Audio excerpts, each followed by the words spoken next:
Welcome back to World of Warships Legends, everybody. We are doing another gameplay of the Yukikaze, Japanese Tier 6 premium destroyer. I think it was available for a short time through some sort of earn up or something like that. I saw it, I bought it. Not gonna lie, love me those sneaky Japanese torp boats. All right, um, word of caution, I may be slightly frustrated at this point. This is my sixth attempt to record the voiceover. My program keeps freezing up and shutting down. And so I may be a little mentally out of sorts at this point. I am quite nonplussed. It is literally a brand new computer, and this program is just not cooperating. All right, we're on this map, whatever it's called, and we are in a domination game. We are moving into the Bravo cap. In my opinion, a really nice cap to start out capping with on a map like this, simply because I'm guilty of it myself. I would rather cap Alpha or Charlie rather than Bravo. So we spot the Boise. I would really love my teammates to kill the Boise. He is the immediate threat to me in this area. So I'm just tracking his movement. He is not in my torpedo range. So we're just capturing Bravo and enjoying life and hanging out in the Yukikaze. And just when we're about to get the cap, I get another detective driven. I'm looking all around. Hey, there is the enemy Akatsuki Tier 6 Tech Tree torpedo boat. So we do capture Bravo. And I'm going to engage the Akatsuki, and by engage, I mean swing and totally miss. He's going to splash me really good and set me on fire and set his smoke screen. His torpedoes whiffed. My torpedoes whiff. And so I do what I like to do. I head towards the smoke screen. I'm not damage conning the fire um, because I'm worried that he would just set me on fire again. So I'm not doing that. Thankfully, the enemy ships are not shooting at me. I don't know, that Boise just bailed and left this guy all by himself. So, I mean, cool. My teammates, on the other hand, are not doing what they normally do. Normally, they leave me by myself. But my teammates are chipping in here. I'm using the Akatsuki smokescreen against him at this point and shooting at him while he's detected by my teammate. I think about torping, too much reload. So we will get back on the guns. He's continuing being splashed by my teammate. We set him on fire twice, and he gets some more damage, and then we're going to finish him off with that salvo right there for kill number one. All right, so as I stated, the Boise, the other ships that were over here, all went into Charlie. Charlie, I think, has 5 or 6 ships in it. I do not want anything to do with that. I think the hunting is much more fertile over near Alpha. So as I say all the time in a domination match, destroy your job, kill other destroyers, check the box. There are no destroyers left. We killed one, somebody else killed the other one. Capture the bases. Well, we have Alpha and Bravo. They have Charlie. We're earning points at twice the rate that they are. Now I know you're thinking to yourself, you are derelicting your duty by not going into Charlie and engaging those battleships. Perhaps I am, but I have the luxury to engage targets of opportunity right now because of our points lead. I know my teammates really want me to go over to Charlie, but I have my eye on the Nagato, who is running away. He has no idea where I am, other than a generalized idea that I was last over between Bravo and Charlie. I'm sure he thinks I went over towards Charlie. Oh no, Mr. Nagato. I am going to shoot the gap here with some torpedoes to try and take you out. All right, so we get clear according to the indicator of that little island. Give ourselves a little bit of room. We will launch a tight spread overlapping each other. and just going to continue on that way. The enemy cruiser does pop up. Also, all the enemy ships pop up. Jeez. Talk about clustered tightly together, which unfortunately is a new thing in World of Warships. Usually they don't maneuver that way. Usually they just sit at the back of the map that way. We'll deal with that in a minute, Mr. Atlanta. Right now, we are watching our torpedoes head towards a hapless Japanese battleship. And there's a London. We sink the Nagato. With just one torpedo, we are going to shoot here at the London because we went behind the island. I'm hoping to set him on fire. Checking his movement with my torpedo indicator. He is out of range, so he's turning or doing something. I think he's turning in towards port, and he is getting whittled down pretty hard by that battleship. And then a Benham torpedo finishes him off. All right, so we are going to turn around without ever getting to Alpha. As you can see, our speed boost ran out. It is on a reload. All of the enemy ships are in that cluster right there, all five of them. So we're going to head that way. Right now in the match, I mean, we did our job. We captured Bravo. We killed the enemy destroyer. But this is a pretty unremarkable game, I think. I think we can all agree on that. Killed a Nagato. I mean, that's cool and everything. Couple of spots. One torpedo strike. One cap defended. Couple of fires. I mean, not very impressive. But the great thing about the Yukikaze, like the legendary tier ship Shimikaze, like any of the Japanese torpedo boats, and when I say that I mean the Asagio, the Udachi, these ships have the ability to turn it up in any minute based on the power of their torpedoes. All right. So when we engage the next enemy ship, we'll just look at the clock and mark the time. And then by the end of the game, we'll see how much time has passed and how much damage has gone up since then.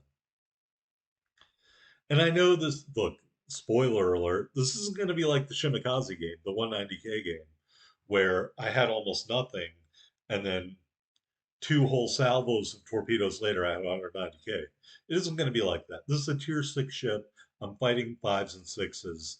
There's not that much damage out there to get. Okay. But we've got superior concealment. We are one of two destroyers left on the map. The other, the American torpedo boat Benham.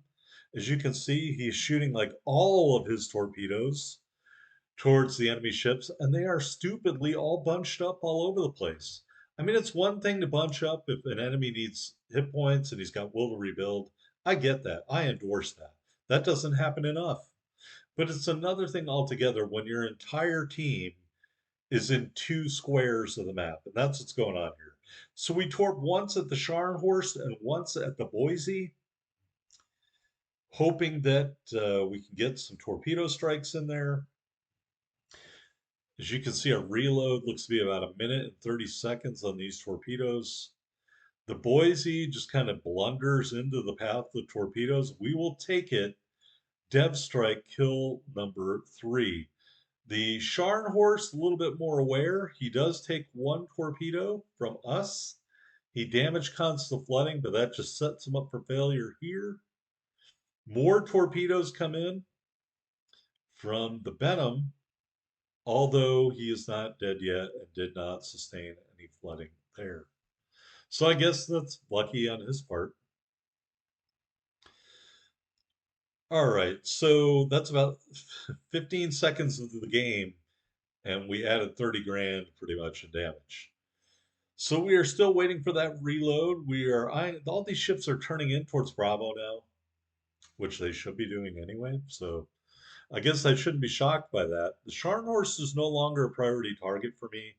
This Colorado is coming up broadside, and the Tennessee is very close to me, albeit behind a landmass. So I'm going to evaluate these two targets and send my first rack towards the Colorado. I would really love to send my second rack towards the Tennessee, but he appears to be turning or reversing or stopping or something. And so I just don't see he's doing enough. Plus, the Colorado's getting very close. He turns to avoid my torpedoes and takes torpedoes from the Benham. He is flooding. As he turns, I will anticipate his turn and give him my second rack of torpedoes as we move behind the island so as not to be detected. And they move into Bravo. They are starting to cap Bravo. However, we have about a 230-point lead. So I'm okay with that. We get a couple of torpedo strikes and finish off the Colorado for kill number 4, up to 73,000 plus damage. All right, in just 2 minutes. Look at that. Moving on, we've got the Nagato coming free of the island here. He has 1 health bar left. If I could just do single launch torpedoes, I probably would have launched a couple at him and called it a day. But we can't do that. I'm looking at the Tennessee. He is in that little crook of the island there, or hidden behind the landmass. I can't get to him. I can get to the Nagato. We will send 1 rack at the Nagato while continuing to eyeball the Tennessee. I am mindful that the Nagato is approaching my position, so I'm going to turn a little bit away here to keep that distance, hoping these torpedoes destroy him. And they do. Kraken unleashed. Torpedo strike and the kill on the Nagato. All right, there are 2 enemy ships left, 2 friendly ships left. I would really love to get 7 kills. All right, we're looking at the Tennessee. I am loath to shoot my torpedoes around the corpse of the Nagato because I don't want them to be blocked by the sinking ship, although he appears to have totally sunk already. So I handicap my own torpedoes and shoot them towards the back half of the Tennessee, although he also appears to be backing up. So that may have been a prescient maneuver. I'm going to ignore going into sea because we are in total kill mode. We have a healthy lead. The Benham is taken out by the Scharnhorst. 2-on-1 to end the match. They are down. They need to kill me to win. Right now, the smart play would be go and cap Charlie. It would be. It would be the smart play. But as you know, as a slightly above average player, I'm slightly above average because I do not always make the smart play. I'm going for the gusto here.